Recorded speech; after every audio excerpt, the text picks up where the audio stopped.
¿Qué tal, amigos? Estamos todavía aquí en lo que es el Día de Acción Climática. Muchísimas gracias a quienes nos acompañan desde el día de hoy a las 9 de la mañana que iniciamos esta travesía en la que estamos atendiendo temas muy, muy importantes, y en este momento tengo el honor y el gusto de moderar este panel que sin duda es uno de los temas más importantes en lo que tenemos que poner atención en el futuro de nuestros países, en el futuro de nuestras actividades. Y es la transformación del sector energético hacia la sostenibilidad. Y son puntos claves. Tengo 3 expertos conmigo el día de hoy, a quienes les voy a pedir que nos hagan favor de presentarse de manera general y decirnos un poquito cuál es su actividad en este sentido, y después entraremos en materia para hablar de algunos aspectos que consideramos que son, creo, para todos nosotros fundamentales, y entender qué está pasando en este sector de la energía. Pues bienvenidos, muchísimas gracias, de verdad es un honor para mí. Les doy la palabra a Severo, por favor, bienvenido. Muchísimas gracias, Severo, qué gusto estar contigo. Gracias, Luis, buenos días a todos, y bueno, gracias a Net Zero Communities por la invitación, y es un honor verdaderamente estar con todos ustedes, conocidos todos, expertos, sin duda, y bueno, espero que sea una buena conversación, y yo soy especialista en energía. He estado en este tema durante ya varios años, desde varias perspectivas, desde políticas públicas hasta desarrollo de proyectos, así que será un gusto conversar con ustedes. Por favor. Sí, muchas gracias, Luis Alberto, y un gustazo estar en este panel que va a ser seguramente muy interesante.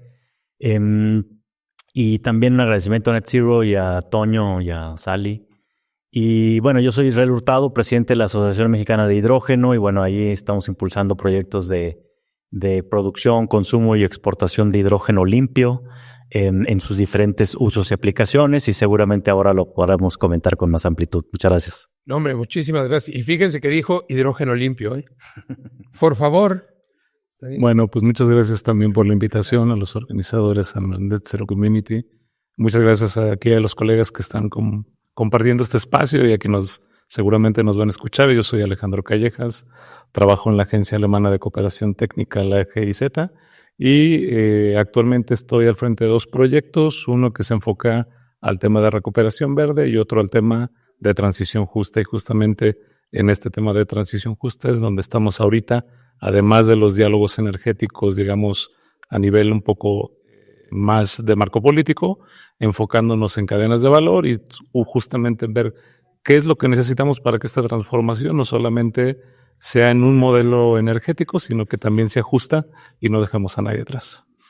Ya empezamos a hablar de cosas que creo que van a poner la charla muy agradable para todos nosotros, y sobre todo para quedarnos con algo, como platicaba fuera de cámaras con Severo, tenemos que llevarnos algo para poder actuar, para poder tomar decisiones en el corto plazo y entender realmente qué está pasando en este sentido.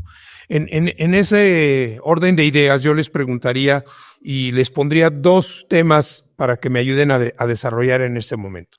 ¿Cuál es el panorama actual en el tema de transformación de la transformación energética, y cuál es la necesidad a corto plazo en esta primera probadita, para que de ahí saquemos temas y después ya entramos más a las energías alternativas con el hidrógeno y otros temas?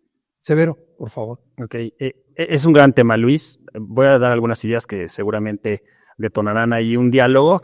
Me parece que las prioridades, Luis, en este momento, y viendo el Plan Energético Nacional o el esbozo del Plan Energético Nacional, porque todavía no está aterrizado en un documento legal, es un PowerPoint todavía, sí. Pero las ideas generales están ahí.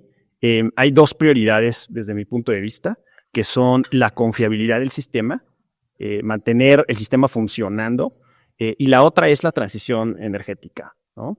Me parece que tradicionalmente México, a lo largo de toda su historia, no es de esta administración, Luis, ha estado preocupado por este tema de confiabilidad. O sea, el sistema energético mexicano y el sistema eléctrico mexicano se ha concentrado siempre en tener los energéticos suficientes para el desarrollo del país. Pero hemos perdido de vista algo, Luis, que es importante en este contexto, y voy a abrir ahí voy a abrir como una especie de paréntesis ahí, Sí, bienvenido. En donde no nos hemos concentrado en el desarrollo de la tecnología. ¿Me explico? O sea, hemos hemos tomado el tema de tengamos la suficiente energía, pero no nos hemos concentrado como otros países en, oye, vamos a posicionarlos de alguna manera en el desarrollo tecnológico. Y en este momento es un tema muy importante porque la transición energética está anclada en un momento crítico y de cambio, Luis, en la política comercial, global, etcétera, ¿no? Desde el cambio de presidencia en nuestro principal socio comercial, que va a traer determinadas consecuencias, hasta esta competencia que tienen México y China. Y algunos datos para compartir con la mesa y con el auditorio, que a mí me han llamado la atención, es que, por ejemplo, sin duda, la economía del futuro va a ser una economía de transición energética. Si nosotros, la economía sustentable o el mercado sustentable vale alrededor de $700 mil millones ahorita. En 10 años va a valer $2.1 trillones. Se va a triplicar. Para dar una idea, el mercado de gas natural vale ahorita alrededor de $300 mil millones y dentro de 10 años va a valer $600 mil millones. Se duplica. Se duplica, pero no alcanza. Los $2.1 trillones es lo que vale ahorita toda la industria petrolera hoy. De ese tamaño es lo que los países están, y tenemos 3 países de élite que son Estados Unidos, China y Europa, pero con China comiéndose el 70% del mercado de tecnología. Ahora, en ese contexto, y además tenemos un tema que también va a ser complejo para México, que es hay una sobrecapacidad en el mundo de las tecnologías que tomamos, Luis. Por ejemplo, la tecnología fotovoltaica y la tecnología de baterías. Para que nuestro auditorio se dé una idea, en baterías hay como un 70% de capacidad ociosa global. Quiere decir que 70% de las plantas en el mundo no están utilizando utilizando su capacidad. Y en fotovoltaico como el 50%. Wow. Ese es el contexto hoy. Me regreso a la pregunta que tú hiciste. ¿Cuáles son las prioridades de México hoy? La transición energética y la confiabilidad. Pero hay una guerra en el otro cuadrante que va a marcar los siguientes 50 años, 40 años, en donde prácticamente no estamos participando, ¿no? Sí tenemos un reto de confiabilidad, sí tenemos un reto de transición energética, pero también tenemos un reto tecnológico espectacular y en una geopolítica muy compleja. Este problema lo tiene Alemania, no solamente nosotros, ¿no?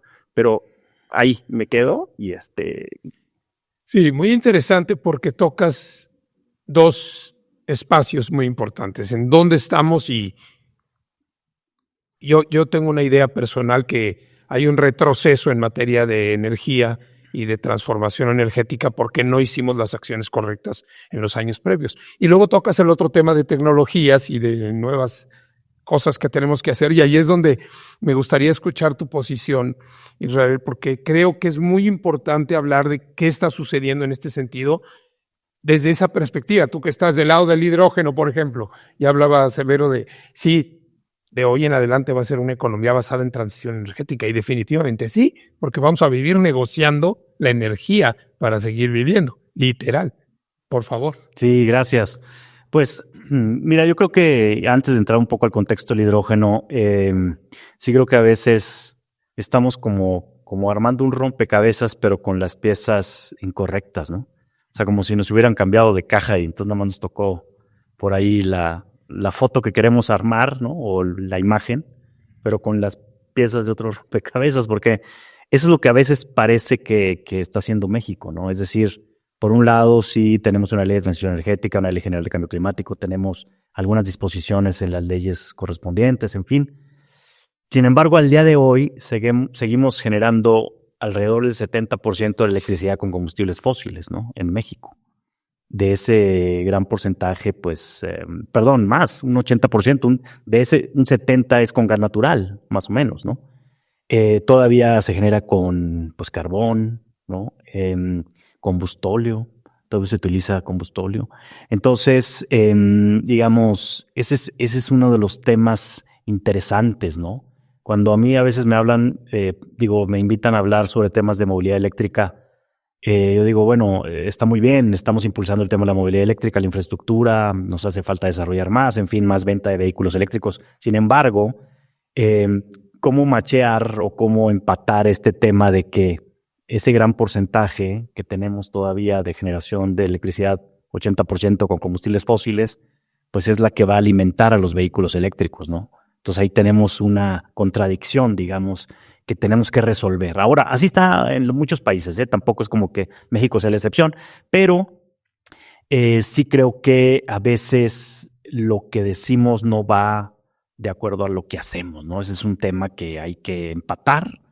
Y dicho esto, pues está el tema del hidrógeno, que es pues un vector energético, ¿no? Almacena energía, se puede utilizar para diferentes usos y aplicaciones. México tiene un gran potencial de producción de hidrógeno limpio, de consumo y también hasta de exportación, eventualmente. Actualmente en México hay 17 proyectos ya desarrollándose en diferentes etapas de desarrollo, claro, en diferentes regiones del país, con cerca de $20,000 millones de inversión para producción de hidrógeno verde o metanol, que son derivados, digamos, y amoníaco verde, ¿no? Entonces, creo que México está avanzando en el tema. Sin embargo, pues como yo siempre digo, no tenemos una estrategia nacional de hidrógeno como sí la tienen otros países que van más avanzados en el tema, ¿no?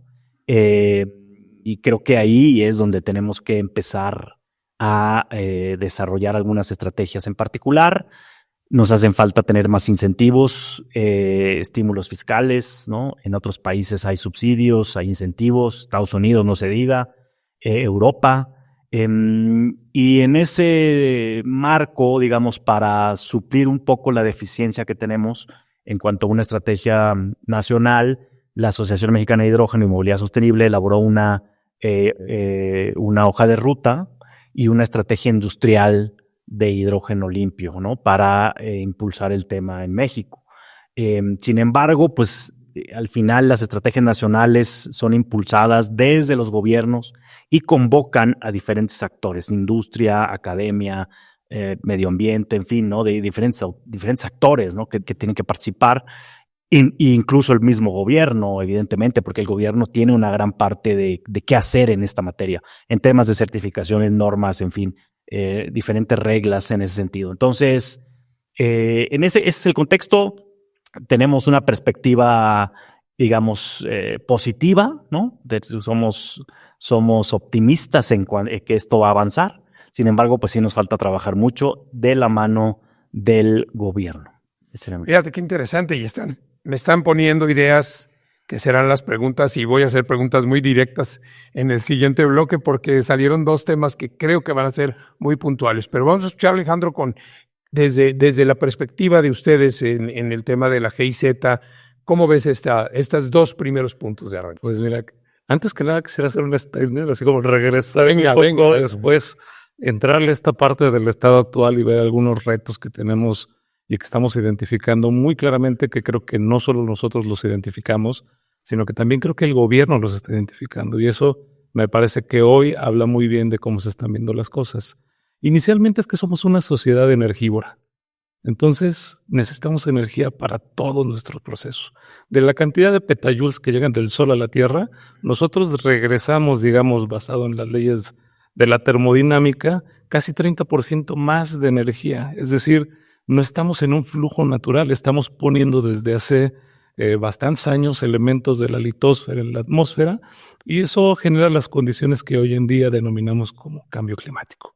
Y eso obviamente nos urge a nosotros como sociedad a poder hacer cosas, y en un mundo que en algún momento estuvo muy interconectado, donde la solidaridad global estuvo apuntalándose lo suficiente, pues generaron esquemas de cooperaciones donde nosotros comenzamos a trabajar desde la Agencia de Cooperación Alemana. Trabajamos en más de 120 países con diferentes temas, y bueno, el caso de México no es la excepción. Estamos trabajando, tenemos un par de proyectos de manera, digamos, macro. Uno es el tema de la alianza energética, donde generamos diálogos de alto nivel con el gobierno, de manera tal que queremos ayudarlos a que ese marco habilitador pueda aumentar las capacidades y que esto redunde asimismo en la confiabilidad de todo el sistema. Por otro lado, tenemos proyectos específicamente con empresas y proyectos con otras áreas del gobierno, en este momento pues de transición justa y algunos otros específicamente con temas de, por ejemplo, hidrógeno. Entonces, estamos en ese diálogo constante con el gobierno y asimismo pues creemos que existen condiciones que pueden ayudarnos a salir de este, digamos, estado en el que estamos un poco latente. Y una de ellas es no solamente esta parte de lo que está proponiendo el nuevo gobierno, sino la revisión un poco del presupuesto de egresos de la Federación. Entonces, en el presupuesto de egresos ya se ven algunos números que, si bien sí tienen una visión un poco pragmática en el tema del mantenimiento de los combustibles fósiles basados en la idea de combustibles de transición, también ya se comienzan a ver los esbozos de lo que eventualmente será este esquema de transición energética. Pero cuando estamos hablando del esquema de transición energética, no solamente hablamos de la energía per se que necesitamos, sino hablamos de un montón de cosas, porque para que esto funcione necesitamos no solamente aumentar la eficiencia, necesitamos electrificación, es decir, que todo lo que utilizamos se vaya transformando hacia esta área de consumo de energía, y por otro lado necesitamos energía renovable, para que justamente con estos tres pilares podamos hacer esa transición.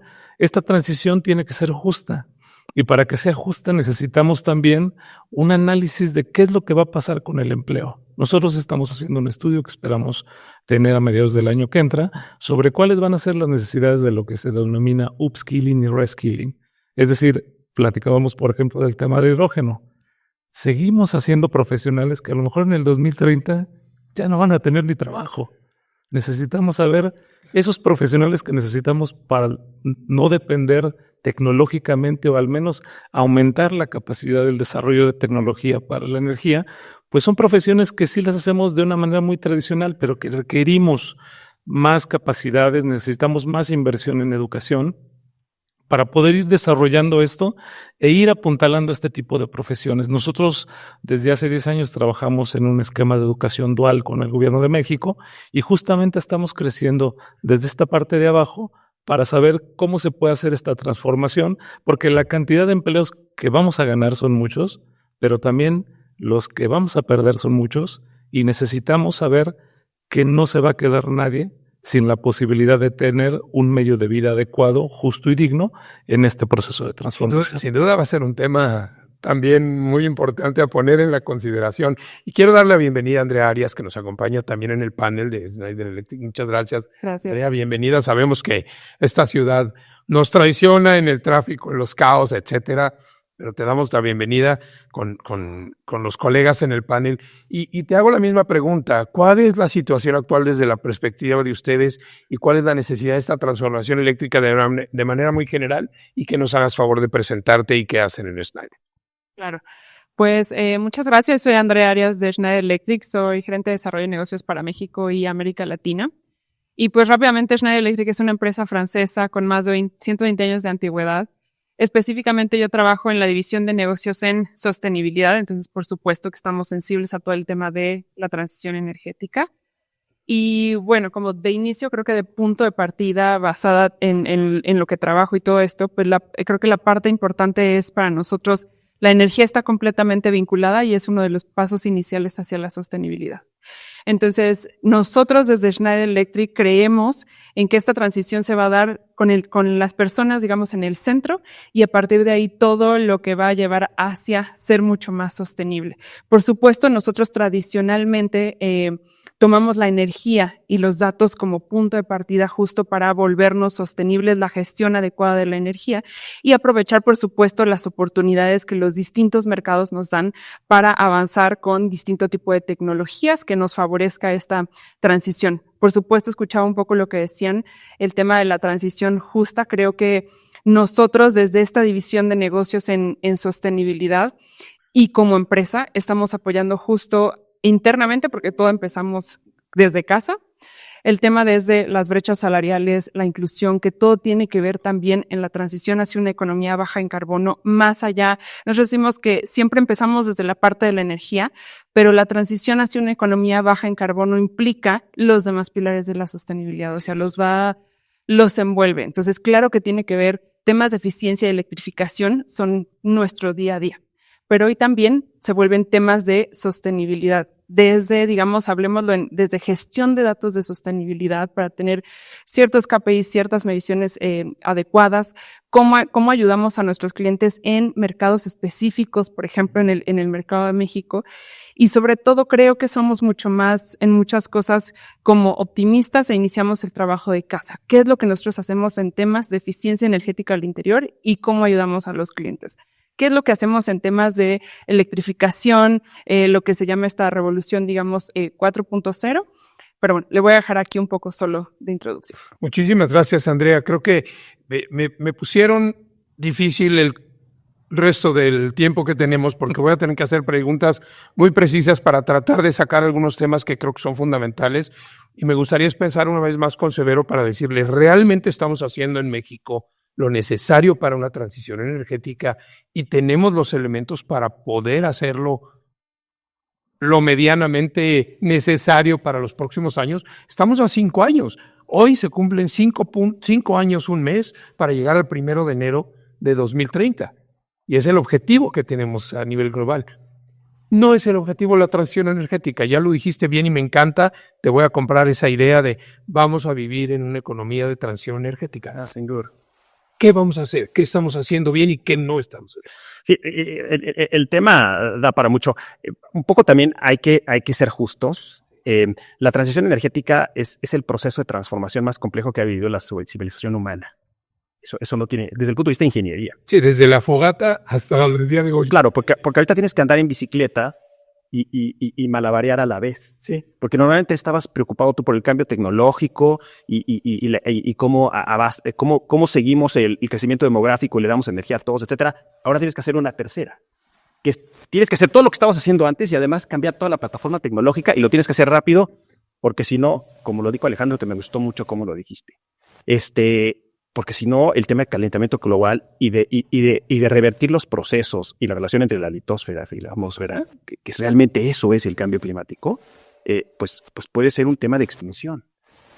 Ahora, y además tenemos, como la Agencia Internacional de Energía lo pone de una manera muy clara. O sea, los países van a tener que malabarear en este tema de transición energética con 3 cosas, que son la política energética, la política industrial y la política comercial. Oye, en la política energética, ¿qué estamos haciendo los mexicanos? Bueno, en la política energética me parece que lo que ha presentado México es un tema de expansión y que tome en cuenta desde inversiones del gobierno mexicano hasta inversiones privadas, ¿no? Para ponerle números, alrededor de $4,000 millones entre generación, captación y distribución, ya lo estamos viendo a datos, y alrededor de $9,500, $10,000 millones de inversión privada. Oye, México está haciendo lo correcto para cubrir tanto los 23,000 como los 10,000 millones de dólares. Esas consideraciones son mucho más complejas. Son, oye, a nivel presupuestal, a nivel reglas de juego, que aquí yo estoy seguro que mis compañeros podrían decir algo. Oye, las reglas de juego son en este momento claras, estamos en las mejores condiciones, etcétera. Eso va a ser un reto para México. En cuanto a política industrial, y ahorita que mencionaba uno de los compañeros del panel el tema del cambio tecnológico, tuve la oportunidad de ver un extraordinario estudio que hizo de hecho es un exalumno que estuvo conmigo en el ITAM, y hizo un estudio del CONALEP de qué tipo de obrero o de técnico, no de obrero, de técnico necesitamos para la industria automotriz. Oye, la industria automotriz, Luis, es la principal de este país, ¿sí? Podríamos decirlo. Oye, ¿y qué tipo de técnicos necesitamos tener? Pero ya, porque vienen los vehículos eléctricos. Y los números y la transformación que tenemos que tener es espectacular. Ya tienes que contratar cuates expertos en data, ¿no? Y no al ingeniero mecánico tradicional. Y eso lo puedes proyectar. Oye, ¿qué está haciendo México y el mundo en ese sentido? Y el último es la política comercial. Y la política comercial, ahorita se va a poner bien divertido. Sí. Porque así es. Nuestro principal socio comercial tiene un viraje político que muy probablemente va a poner de cabeza como nosotros conocemos el comercio exterior. Esa es la verdad. Probablemente va a haber una salida del Acuerdo de París, más todo lo que se sume en ese contexto. Por segunda vez lo sabe Europa, lo sabe Asia y lo sabe Latinoamérica y lo saben los norteamericanos. Y en ese contexto nosotros necesitamos andar en bicicleta y también hacer jogging ahí, ¿no? A la vez. Y creo que sí hay temas que México puede puntualizar, que puede cuidar y que nos tenemos que ver muy cautos y muy realistas en nuestras expectativas. Porque tu pregunta es de expectativas, Luis. Sí. Porque tú puedes poner los planes, pero llegar a la ejecución es bastante complicado, ¿no? Sí, no, incluso no tendríamos la posibilidad de decir se va a cumplir.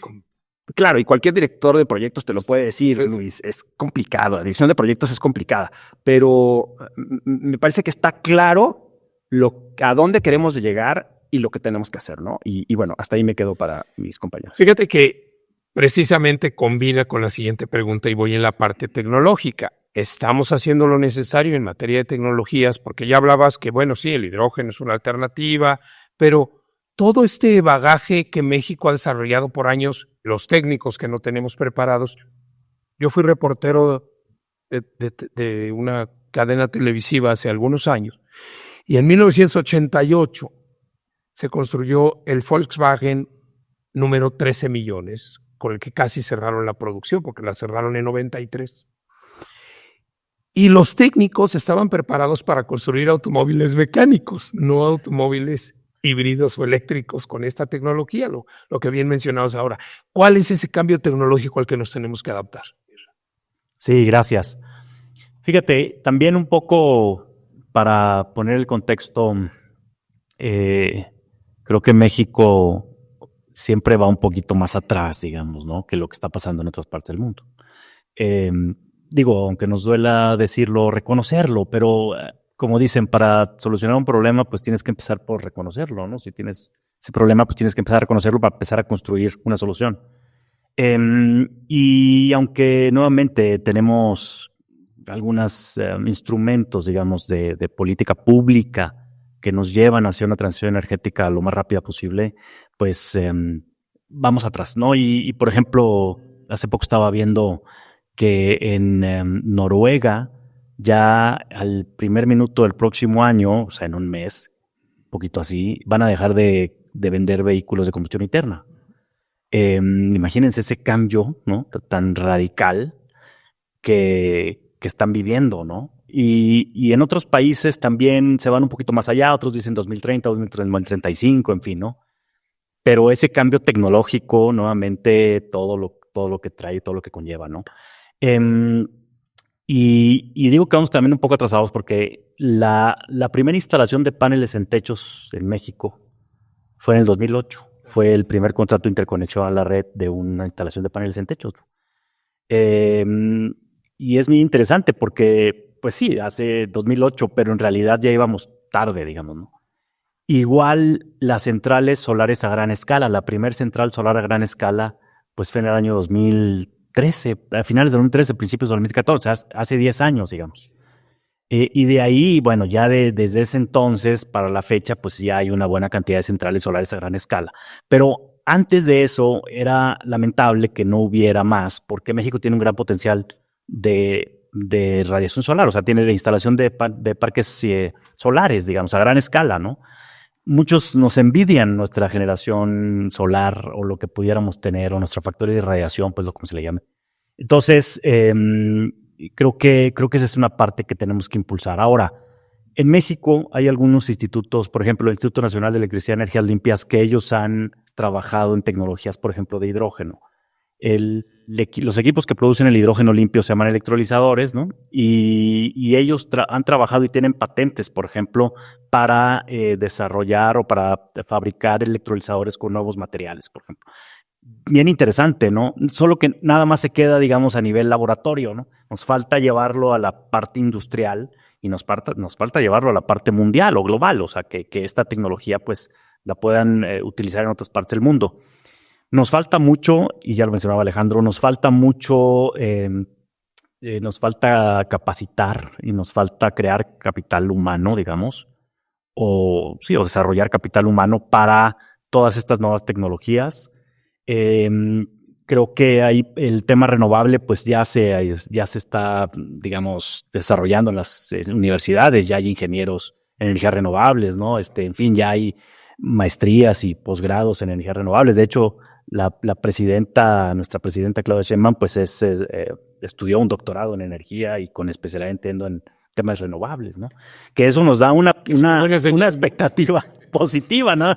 Creo que bueno, que ella es una científica en la materia, ¿no? Entonces, esperamos que justamente las políticas públicas que se generen desde la Presidencia de la República, pues vayan en ese sentido. Pero sí nos falta más creación de capital humano, nos falta que las universidades se involucren más en temas como temas de hidrógeno, en temas de movilidad, en temas de almacenamiento de energía, que es también un paso importante que vamos a dar. Nos falta todavía esa parte, yo diría, la última milla, ¿no? El poder, finalmente podemos tener la tecnología, podemos tener el financiamiento, podemos tener los proyectos, podemos tener el potencial, pero si no tenemos quien lo haga, o estamos limitados en eso, las empresas tienen gente capacitada, pero pues nos podemos quedar como un poco a la mitad, digamos, o sin llegar a concretar.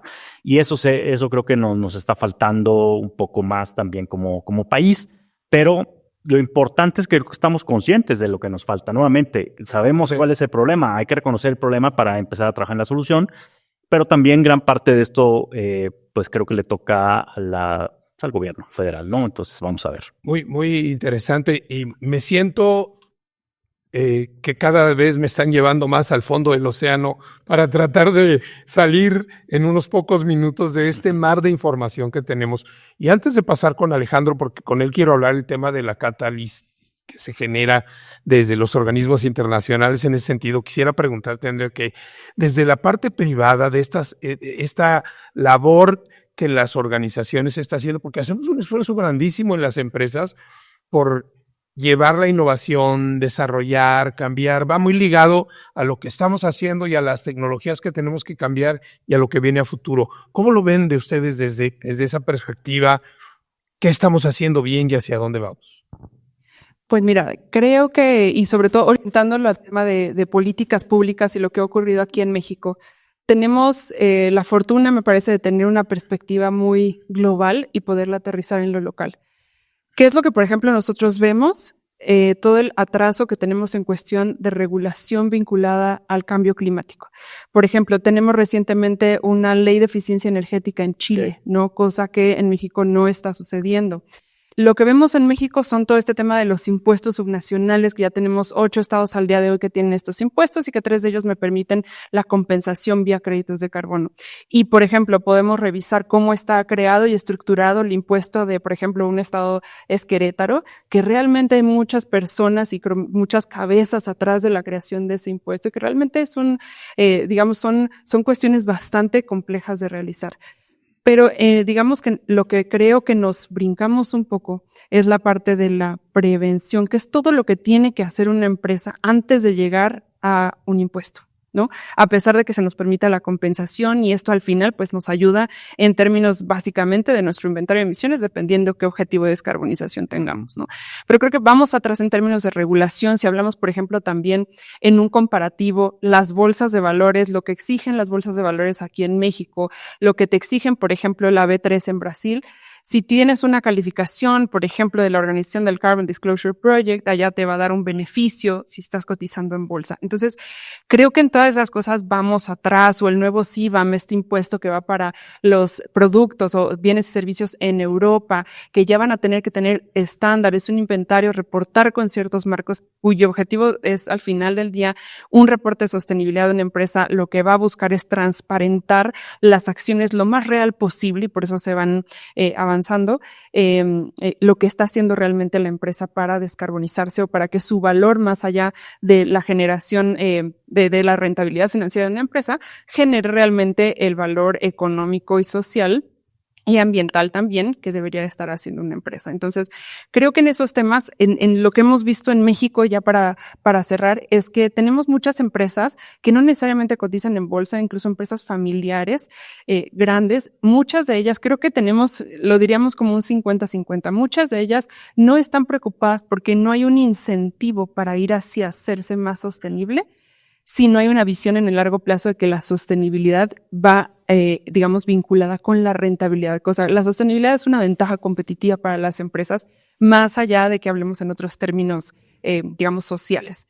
Pero creo que unas empresas son las que tienen ya visión en el largo plazo. Por ejemplo, hablamos eficiencia energética, electrificación. Son digamos, estrategias que tienen un retorno de inversión rápido. La compra de energía limpia, lo que todavía nos permite el mercado eléctrico mayorista, nos va a dar un retorno de inversión rápido.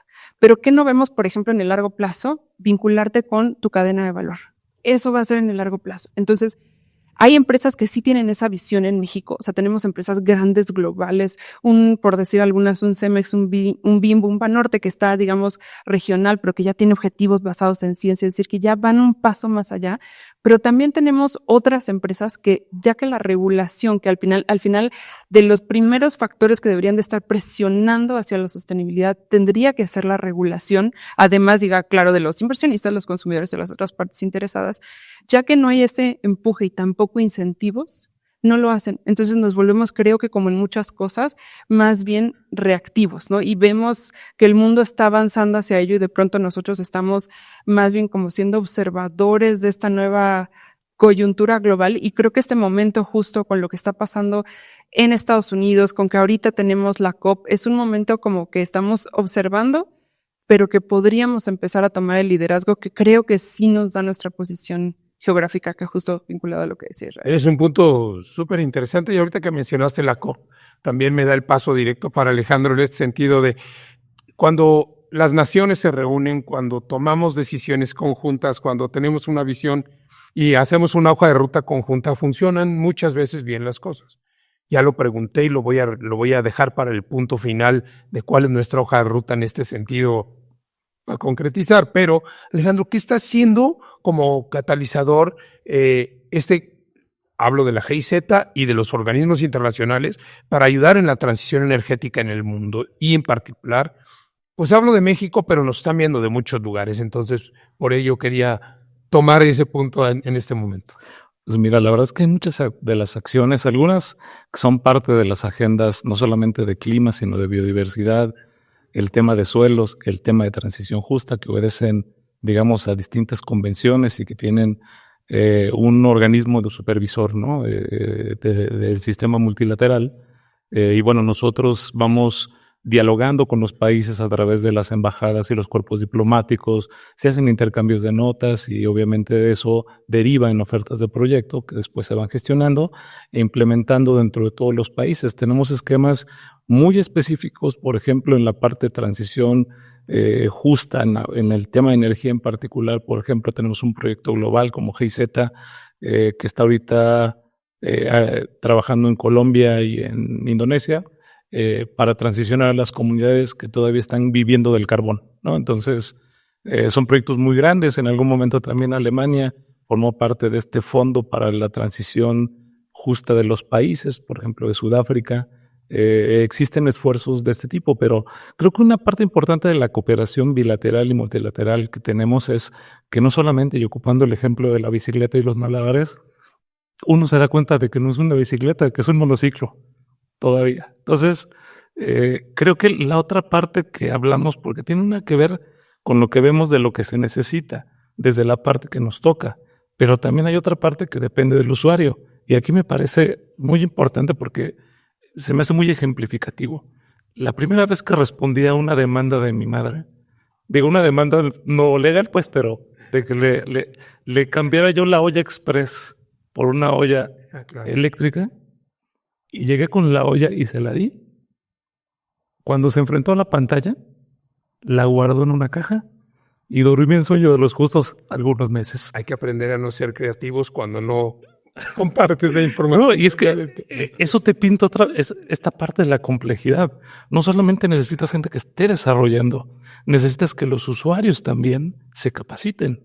Manejar un auto eléctrico de última generación requiere de cierta capacitación para hacerlo bien, hasta para echarse de reversa. Entonces, todo eso es parte de lo que atendemos en la cooperación internacional.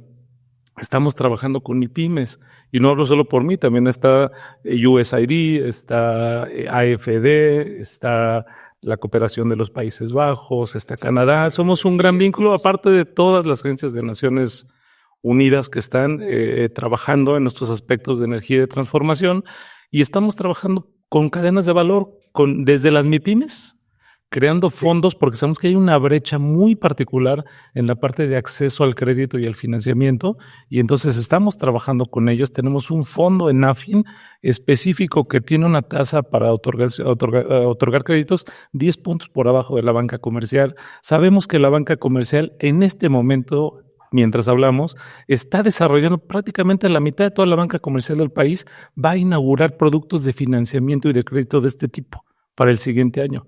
Tenemos que responder a la parte del impuesto de ajuste en frontera de la Unión Europea. Y ahí, si nosotros no nos movemos, si no ayudamos al país a que se mueva, al rato eso va a ser parte de todos los tratados comerciales a nivel global. Probablemente sea parte de lo que suceda con el TEMEC en los siguientes años. Entonces necesitamos hacer esas transformaciones, y eso nos involucra a que tenemos que trabajar, por ejemplo, con los parques industriales, porque prácticamente el metabolismo de esos parques tiene que ser descarbonizado completamente. Y hay una línea de crédito del Banco Mundial de $1,000 millones para que hagamos eso en el país completamente net cero. ¿La vamos a usar? Es lo que tenemos que ayudar a quienes se dedican a eso. Hace un mes estuvimos con la COFESE, porque la COFESE quiere sacar lineamientos, criterios para ver cómo se come esta parte con la regulación de los mercados. Digo, y más allá de dónde vaya a quedar la COFESE o el IFT después de la reforma. Ahora, ¿dónde queda? Bueno, también el IFT hizo una reunión para exactamente lo mismo, porque cuando hablamos del mercado, por ejemplo, de los automóviles eléctricos, es un mercado, y como tal necesita regulación. ¿Quiénes juegan? ¿De qué forma? Los motores, las ensambladoras. ¿Se va a abrir? ¿No se va a abrir? Hace 15 días en Europa, de un día para otro, se le puso un impuesto a todos los automotores chinos, por ejemplo, porque prácticamente estaban comiendo el mercado de varias empresas de algunos países. Digamos, Alemania fue el único que se opuso, porque ahí hay diferencias de acceso y de producción de las propias automotrices. Pero bueno, eso es a lo que tenemos que estar visualizando. ¿Cómo juntamos estos actores? Hay una ley de fomento a la economía circular actualmente en el Congreso, que con el ruido legislativo pues va por ahí caminando, quién sabe, pero vienen cosas muy buenas dentro de la ley.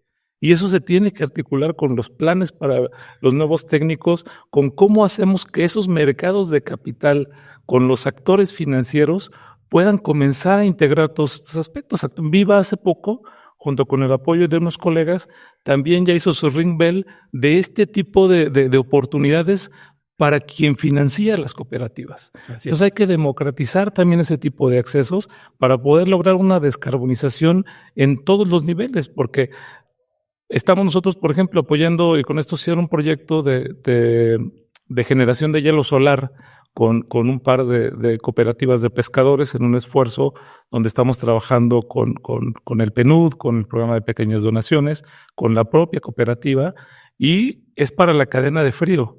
Pero se está viendo un modelo de negocio donde participen las mujeres, donde podamos disminuir la factura, donde la cooperativa también tenga que invertir, que se cambie por completo ese ecosistema, y que las langostas que llegan a Japón a venderse puedan tener un valor agregado mucho mayor, no solamente en términos de descarbonizar la cadena de frío, sino de mantener la producción sostenible y al mismo tiempo de que varios otros entes de la comunidad comiencen a trabajar en el proceso. Sí, ya lo comentaron, y esto es un tema mucho más amplio de pensar nada más en cómo cambiar una cosa, y hay muchos factores. Me vino a la cabeza ahorita el tema de movilidad, el tema de la transición energética en la industria, donde no solo es el hidrógeno, sino qué pasa con los equipos que tenemos instalados en la industria en el mundo que son obsoletos para una transición energética. ¿Qué va a pasar con los que están desarrollando ustedes en tecnologías de sistemas electrónicos y que dan un aporte inmediato? Y en ese sentido te preguntaría de manera muy rápida, ¿Cuál es el cambio real que tenemos que hacer? Desde tu perspectiva y la perspectiva de Schneider, ¿hacia dónde tenemos que ir para dar el último comentario y después hacemos un cierre? ¿Les parece? Pues bueno, yo creo que como empresa nosotros hemos hecho muchos esfuerzos desde corporativo y a niveles locales para ser reconocidos como de las empresas más sostenibles del mundo. Nosotros, por ejemplo, en temas de productos, creamos esta nueva, digamos, línea de productos que llamamos Green Premium, que tienen completa trazabilidad de dónde viene el producto, cuántas emisiones se generaron para ese producto y hacia dónde va, ¿no? Porque al final, más allá de mis operaciones, de la energía que consumo, lo que más va a pesar en prácticamente todos los sectores es mi cadena de valor. Entonces, si Schneider para vender su producto compra una caja, va a haber una parte proporcional de esa caja que también tengo que contabilizar en mis emisiones. Entonces, hasta ahorita, resumiendo, de los proyectos más ambiciosos que tienen las empresas grandes, y esto acotándolo en las empresas, la academia y el gobierno, todos tenemos una corresponsabilidad, pero las empresas somos un gran engrane que mueve obviamente mucho más. Si bien todos los cambios a nivel individual suman, lo que hace una empresa pues suma mucho más, sobre todo empresas de alcance global. Creo que tenemos una responsabilidad todavía mayor que una microempresa o una pyme. No significa que estén exentas de responsabilidad, pero creo que tenemos una responsabilidad mayor. ¿De qué forma hemos hecho en temas específicos de descarbonización? A través de llegar a nuestra cadena de valor. ¿Y cómo es esto? De inicio en la educación. Nosotros creemos que la educación es la base para generar esos cambios. Entonces, educar a nuestros principales proveedores a nivel global, por ejemplo, fue uno de los proyectos que siguen al día de hoy más ambiciosos, y desde enseñarles cómo medir al menos su alcance 1 y 2 y poco a poco ir hacia el alcance 3. Entonces, ahorita estamos ya con más de 1,000 proveedores globales, de ellos hay aproximadamente 4 que son de México.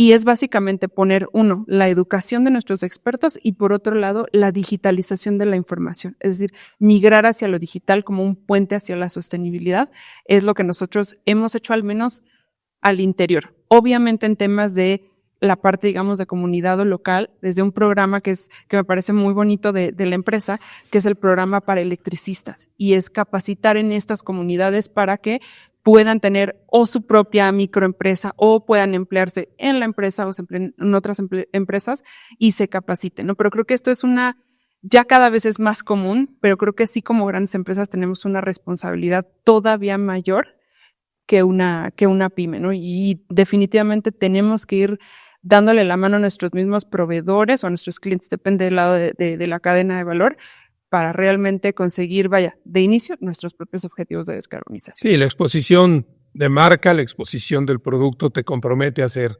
grandes cosas, y en ese sentido, Severo, y lo tocó muy bien Andrea cuando hablaba del Scope 1 y 2, creo que no estamos preparados en toda la cadena de valor en México, y hablaría de América Latina en buen momento, para hablar del Scope 1 y 2 de manera transparente. Las grandes empresas están haciendo muchos esfuerzos, pero esto no es un tema de las grandes empresas, es un tema que deberíamos de tratar todos.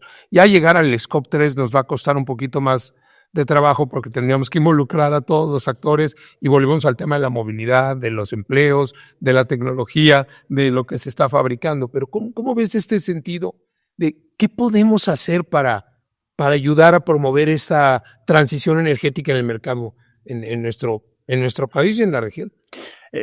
La verdad es que nadie está listo todavía. Wow. Ni los chinos, ni los americanos, ni nadie está listo. Eso está fuerte. Voy a decirlo de una manera muy chusca, pero la energía y la política son dos hermanas, pero la política es hermana incómoda de la energía. Son hermanas, no importa lo que suceda, siempre van a ser hermanas, pero tienen una relación bastante complicada y sin embargo se necesitan. Y hay una infinidad de temas que van a seguir corriendo desde el punto de vista energético, desde el tema de huella de carbono, y te puedes ir en la cadena de valor hasta donde tú quieras, y vas a tener empresas que van a seguir empujando, por ejemplo, Microsoft, Google y me parece que Apple también firmaron hace 6 meses contratos de largo plazo para desarrollar energía nuclear de generación distribuida. Eso es un paradigma que no se había roto. Por ejemplo, la penetración de vehículos eléctricos en los sistemas eléctricos voy a dar nada más ejemplos, Luis, como para aterrizar los conceptos en lugar de hablar así en abstracto, ¿no? En Inglaterra, por ejemplo, ya hay regulación para que tu vehículo eléctrico le aporte servicios de estabilización a la red. Ah, mira. Entonces tú compras un vehículo y te preguntan, oye, ¿cuánto lo usas? Hay proyectos piloto, ¿eh? A ver, vamos a decir, Inglaterra es el mercado eléctrico más avanzado del mundo en cuanto a regulación. Entonces, ¿con cuánto usas tu auto eléctrico? Pues 3 horas al día o 2. Oye, pues tienes 22 horas que no lo estás usando. ¿Qué tal si utilizamos el almacenamiento para estabilizar la red? Entonces, ya tienen un mecanismo, etcétera. Todo eso va a suceder sin la política y sin la regulación. O sea, y con las empresas. Y con las empresas. Y va a llegar un momento, Luis, que no estamos muy lejos. Yo ya conozco proyectos de ese sentido en el mundo. Va a llegar un momento en el que tú puedas tener tu propia energía. Y el debate político ya quede 300,000 millones de kilómetros atrás. Pero es tu hermana. Y tiene que acompañarte a fuerzas. A veces va más rápido y a veces va más lento que tú. En esas estamos. Pero todo está sucediendo a la vez. Los vehículos eléctricos ya están aquí, Luis. Sí. Pero también estamos debatiendo el tema de, está en el Plan Nacional de Energía, electrificación de comunidades rurales. Ahí está. Fotovoltaicos en el norte del país. Para que ya no sea un subsidio en el hoyo, no quemar billetes, sino tener fotovoltaicos para el tema de clima. Sí. Entonces, todo eso está ahí, Luis. Me parece que tenemos una gran ventaja, y por aquí se dijo en el panel, y es una ventaja a nivel global, que es que la presidenta que fue electa es experta en energía. Sí. No necesitaría que le explicaras nada. Entraría a la conversación sin problema, ¿eh? Y eso es una ventaja, porque no necesita intermediarios y entiende los problemas perfectamente bien. Pero sabe muy bien que la energía tiene a la hermana política. Ahí va yo. Y esa tiene sus rollos, tiene sus temas y sus ritmos. Y eso lo vamos a estar viviendo y vamos a tener que negociar entre las dos, porque se va a poner, como yo le decía hace poco, se va a poner bien divertido. Enero y febrero van a ser, si este panel lo tuviéramos en febrero, sería un panel totalmente diferente al tiempo, Luis. Hace totalmente distinto. Y eso, pues, es porque la hermana política pues, se fue por otro camino, pero ni modo, pues es tu hermana. Entonces, ese es el tema, ¿no? Mira, esta familia disfuncional en la que estamos inmersos con la transición energética suena muy interesante porque el punto de entender a estas dos hermanas para poder hacer tiene que llegar en algún momento inclusive hasta la sociedad.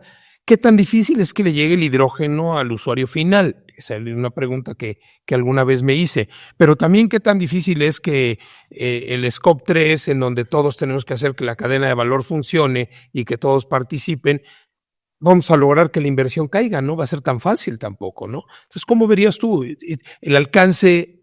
Tenemos muy poquitos minutos, pero el alcance de la sociedad a estas tecnologías. Sí, pues mira, yo siempre digo un poco para comentar lo que decía Severo y Andrea, yo siempre digo que bueno, el mercado le gana a la regulación, usualmente, o sea, va más rápido que la regulación. Y la tecnología le gana al mercado, va más rápido que el mercado, siempre, ¿no? Entonces, cuando el regulador está buscando apenas como poner orden en cierto mercado y cierta tecnología, ya resulta que el mercado va más rápido y resulta que la tecnología ya le ganó al mercado. Ya tienes celulares cada año nuevos y otras tecnologías, en fin. Entonces, pero siempre creo también que entra como en economía la mano invisible de Adam Smith, ¿no? Entra como esta mano que de alguna manera ordena, regula, o finalmente pues el mercado y la industria pues se pone de acuerdo de alguna manera y los consumidores, ¿no? Dicho esto, lo importante aquí es que el hidrógeno ya se produce y ya se consume en México. Nada más que es gris, ¿verdad? Es el tema. El que estamos impulsando es el limpio, pero en realidad, digamos, lo diferente es la tecnología que se utiliza para producirlo y la fuente de la que lo obtienes, ¿no? Pero salvo algunas normas técnicas que tengas que adecuar, algunas adaptaciones, alguna creación, certificados de origen, cosas que se pueden hacer, pues tampoco lo veo tan complicado. El tema es el costo, ¿no? Sí. Que todavía, pues como no está masificado su uso, pues todavía tienes un costo alto. Y yo no sé cómo dicen, como es el huevo de la gallina, ¿se va a masificar su uso y va a caer el costo o va a caer el costo y se va a masificar su uso? No lo sabemos, pero lo que sí creo es que de aquí al 2030, más bien los estudios así lo dicen, el costo del hidrógeno limpio va a caer a niveles similares a los del hidrógeno gris. Entonces, pues bueno, estamos en esa etapa, creemos que va a ser accesible y creemos que va a poder resolver muchos de los temas. Y también rápidamente mencionar que, bueno, imagínense toda la infraestructura que se creó, que se tuvo que hacer para la infraestructura eléctrica, para la infraestructura de gas natural, en fin. Toda esta infraestructura se creó y finalmente pues se resolvieron los retos y desafíos, ¿no? Nos comió el tiempo y les quiero pedir un favor, además de que no voy a poder salir a comprar un coche que circule gracias al hidrógeno ahorita, porque no hay cómo. Les quisiera pedir en este Día de Acción Climática que nos ayuden con un concepto en esta invitación a la acción. Es el Día de Acción Climática. Tenemos un minuto. ¿Qué le dices al público? Creo que lo voy a aterrizar a lo individual. Creo que todas las acciones cuentan. Por supuesto, las empresas tienen gran responsabilidad, pero nosotros, y hay acciones muy concretas, desde no desperdiciar comida, desde no dejar conectados nuestros aparatos electrónicos, desde no guardar 1 tonelada de correos electrónicos, porque pues los data centers almacenan y existen, no están en una nube imaginaria. Y sobre todo que cuando la regulación no está atendiendo las necesidades, que nos adelantemos, como al final las empresas son individuos. Entonces nosotros podemos generar empuje al interior de las empresas e influir en las acciones que tienen hacia afuera. Muchas gracias. Alejandro, 30. Pues muy fácil. Yo creo que podemos llegar a ese lugar al que queremos ir por diseño o por emergencia. Hay que llegar por diseño. Muchas gracias. Es más barato para todos. Gracias, Silvia. Hay que trabajar en ahorro de energía y eficiencia energética. Creo que eso nos falta mucho. Una palabra, cooperación. Y yo les digo algo, no hay mejor energía que la que no se consume. Muchísimas gracias a todos. Seguimos en el Día de Acción Climática. Muchas gracias por su participación. Gracias. Nos faltan días para hacer esto.